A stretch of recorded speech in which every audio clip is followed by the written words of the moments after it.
सुष्मिता सेन शादी कर रही हैं। उस दिन मुझे एहसास हुआ कि महाभारत क्यों हुई।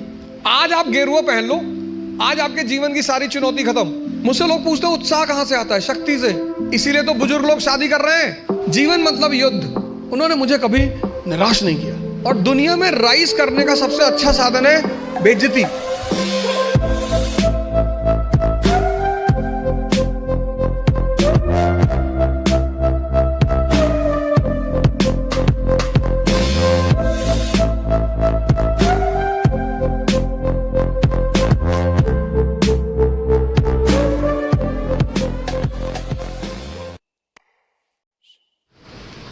सिर्फ किताब लेकर खड़े होने से बहुत बड़ी बात नहीं होती। सिर्फ वेपन लेकर खड़े, महाभारत के युद्ध में अर्जुन के रथ पे शिखंडी खड़ा हो जाता है। भीष्म पितामह का इससे क्या लड़े? हथियार उसके भी हाथ में है, लेकिन वो मानते नहीं उसको। जीवन में एक और अहम बात है, वो है व्यक्तित्व। व्यक्तित्व का मतलब बदमाशी नहीं होता। कॉलर खड़ा कर लिया, 3 बटन खोल ली, चाबी नचाते हुए जा रहे हैं, ये सब नहीं होता। हमारे देश की एजुकेशन सिस्टम ने जिसको सबसे ज्यादा निगलेक्ट, मतलब मैं देखता हूं लोग 4 आदमी के सामने बोल नहीं पाते। कई चीजें हैं जो मैं हर सेमिनार में रिपीट करता हूं, उसमें से एक ये है कि स्टूडेंट, भिखारी और सन्यासी की कोई इज्जत होती नहीं। कि तुम लोग जो अपनी इज्जत बचाने की कोशिश करते हो, अपने स्कूल में किसी कारणवश पकड़े गए, कार्रवाई हुई हमारे ऊपर, तो मेरी माताजी ने कहा घर में कि कुल का नाम खराब कर रहा। तो मेरे पिताजी ने बड़ा अच्छा जवाब दिया, बोले कौन सा मुगल कुल है कि हमारे कुल का भारत में बड़ा नाम। बोले कोई बात नहीं बेटा, जाओ, तुम हो गई गलती तो कोई बात नहीं। स्टूडेंट, तुम जहां भी सीखने जाओगे ये सब कॉन्सेप्ट लेकर, मैं तो क्लास में देखता हूँ 500 लड़के 600 लड़के बैठे होते हैं, सवाल ही नहीं करते, एक दूसरे का चेहरा देखते हैं। जब तुमको तुम्हारी एजुकेशन इतनी हिम्मत नहीं दे पाई कि तुम भीड़ में खड़े होकर प्रश्न कर सको, तो वो एजुकेशन तुम्हारी जिंदगी को कैसे बदल सकती है? अगर तुम पढ़े लिखे हो, शिक्षित हो और तुम सवाल नहीं कर सकते, भाई तुम सवाल, यहां इतने सारे लोग बैठे, अगर तुम कोई क्वेश्चन पूछते हो और लोग हंसते हैं, क्या फर्क पड़ता है? लोग सिर्फ मुर्दों पे नहीं हंसते। तुम अगर जिंदा हो, तुम जिंदा हो तो लोग तुम पर हंसेंगे। तो एजुकेशन कम से कम इतनी तो क्षमता दे कि मैं पूछूंगा हाथ उठा के। कितने लोग आते हैं कोचिंग करने, वो कोचिंग से वापस चले आते हैं, वो अपने डाउट्स पूछते ही नहीं क्लास में, टीचर से मिलने ही नहीं जाते। और दुनिया में राइज करने का सबसे अच्छा साधन है बेइज्जती।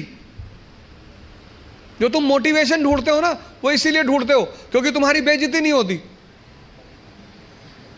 जिसकी बेइज्जती होने लगेगी ना, उसके अंदर आग लग जाएगी कि तुमको दिखाएंगे अब। और तुम उसी चीज से डरते हो। भाई तुम क्लास में टीचर पढ़ा रहा है, तुमने कोई सवाल किया, टीचर ने डांट के बिठा दिया, बदतमीज कहेंगे, बच्चों जैसे सवाल करो, भगा देंगे क्लास। पूरी क्लास हंसने लगी। कितनी आग लगी अंदर कि मास्टर आईएएस बनेंगे, बंद कराएंगे तुमको, कुछ भी हो जाए। तभी तो पढ़ोगे। या तो आप हंस हंस के लड़ोगे या रो रो के लड़ोगे।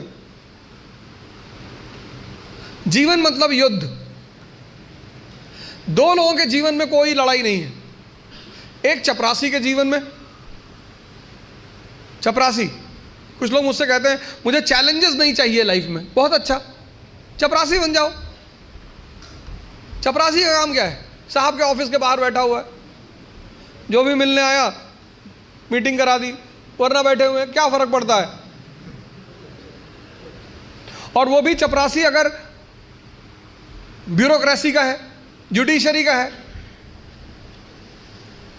भाई राजा से मिलने के लिए जो सबसे अहम आदमी होता है वो यही लोग होते हैं, यही इंफॉर्मेशन देते हैं। साहब कितने बजे आते हैं, साहब कितने बजे आते हैं, कहाँ जाते हैं, गोल्फ खेलने कहाँ जाते हैं।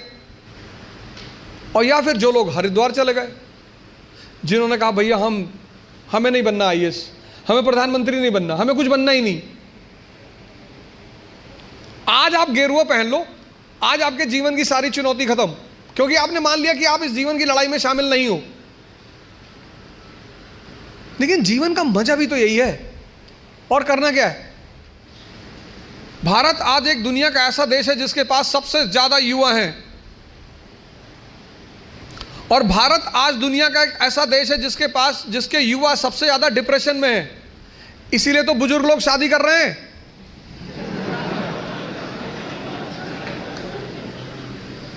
अरे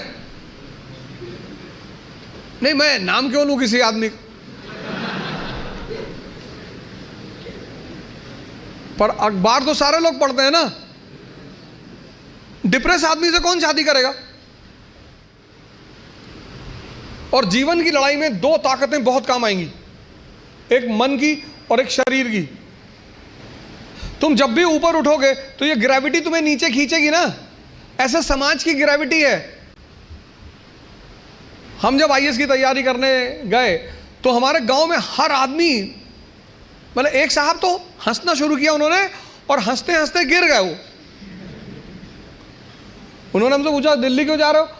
अब मेरा दिमाग खराब था, मैंने कह दिया मैं आईएएस की तैयारी। बोले आईएएस? फिर वो हंसने लगे और हंसते हंसते वो गिर गए। और उस हंसी का इतना रोल रहा मेरे जीवन में, मतलब उस हंसी ने मुझे एकदम मजबूत कर दिया था कि अब आईएएस ही बनना है। उस दिन मुझे एहसास हुआ कि महाभारत क्यों हुई। आपको कोई डांट दे उतना बुरा नहीं लगता, आपको कोई भगा दे बुरा नहीं लगता, जब लोग हंसते हैं ना तब बहुत दर्द होता है। लेकिन मेरे पिताजी ने मुझसे कहा कि आईएएस प्रधानमंत्री बनने वाले आदमी। अरे मैंने कहा यार क्यों चढ़ा रहे हो फालतू में। भगवान का आशीर्वाद से आज भी हमारे साथ हैं, और मैं अगर उनसे कोई भी बात कहता हूँ तो तुम्हारे लिए तो कल ही कर लोगे। मैंने कहा सोच रहे हवाई जहाज खरीद लो। अरे ने कहा भैया जी लेने दो। लेकिन उन्हीं की वजह से मतलब आज जहां भी मैं हूं उसमें सबसे ज्यादा योगदान मेरे पिताजी का है।